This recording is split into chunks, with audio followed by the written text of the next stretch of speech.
Avui en el vídeo consell que ens toca parlarem sobre el Magnum. I què és el Magnum?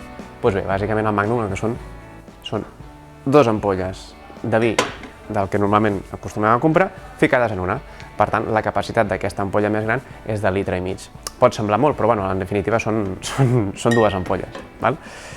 Bé, i responent a la pregunta de si és una pijada o no, doncs bàsicament els motius per comprar una ampolla de Magnum poden ser dos. En primer lloc, hem de dir que els Magnums sempre acostumen a ser més cars que dues ampolles de vins separades. I ara explicarem el motiu de per què. En primer lloc, jo per què portaria una ampolla de Magnum? Doncs bé, si veig que m'inviten a sopar o quedem amb amics i prevec que com a mínim es consumiran dues ampolles de vi, no sé vosaltres, però crec que queda molt millor portar una ampolla d'aquestes dimensions, que fa goig sobre la taula, a portar-ne dues. Tot depèn també si nosaltres volem consumir, som fans del vi, si no som tan fans del vi i volem canviar, però sempre s'ha de dir que una ampolla d'aquestes omple molt i molt bé la taula. I en segon lloc, hi ha una raó tècnica, com tot en aquesta vida.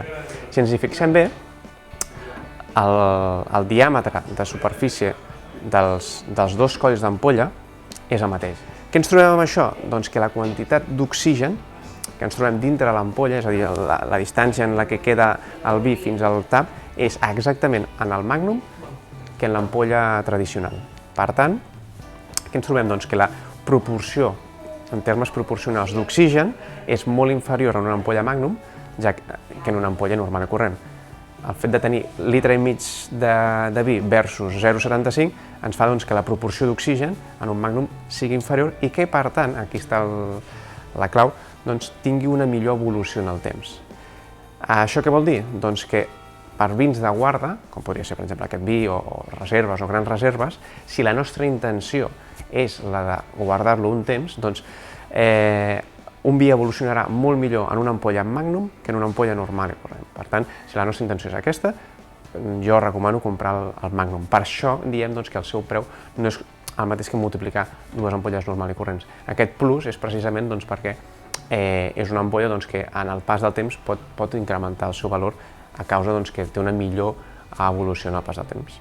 Per tant, pijada o no, depèn del que nosaltres vulguem, un Magnum serà útil o bé, o serà un element més decoratiu o més pijada. Bé, fins aquí el viniconsell d'avui, i si voleu aprendre més ja sabeu que els podeu trobar tant a la televisió de Sant Cugat com a la nostra pàgina web de Bodegues Rosars. Fins la propera!